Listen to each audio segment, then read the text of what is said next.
Hi hello నమస్తే. నేనండి మీ హరిణిని, అదే గోవర్ధనం హరిణిని మీ ముందుకు వచ్చేసాను. మీ అందరినీ ఉత్కంఠంలో ఉంచిన మా కథలో కొత్త మలుపులు ఏమిటి, ఇంకా ఏం జరగబోతుంది కథలో, ఇవన్నీ తెలుసుకోవాలనుకుంటున్నారా? ఇంకా ఆలస్యం ఎందుకండి, స్టోరీలోకి, మన కొత్త ఎపిసోడ్లోకి ఎంటర్ అవుదామా? ఎప్పుడు ఎంటర్ అయ్యే ముందు ఎప్పుడు చెప్పే ఒక మాట, ఒక లైక్ అండి, తెలిసిన వాళ్ళకి షేర్ చేయండి.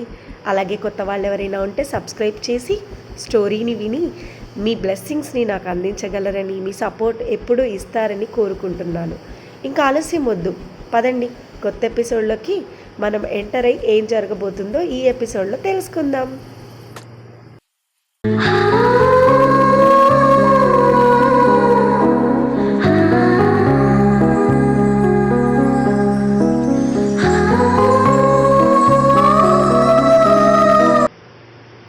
కోపంతో వస్తూ, ఏమన్నారు మీరు? నాకు మతిపోయిందా?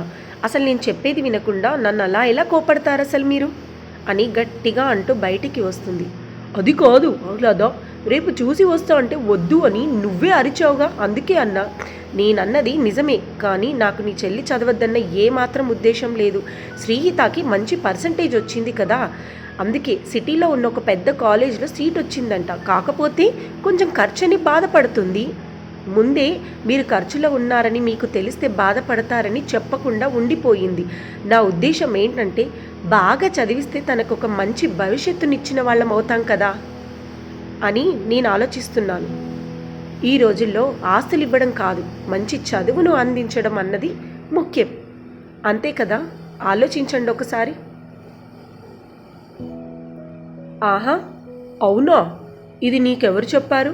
నాకు చెప్పడానికి వెనుకాడిన నా చెల్లి నీకు చెప్పిందా అంటూ నిట్టూర్పుతో కాఫీ కప్పును అక్కడ పెట్టి లేవబోతుండగా, మీరు మీ వెటకారాలు అంటూ ఎవరు చెప్తే ఏంటి, విషయం తెలిసింది కదా అంటుంది.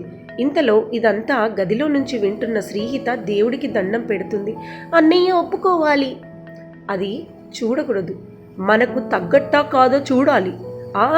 చూడండి, మనకు మించి అయినా చదివించాలి.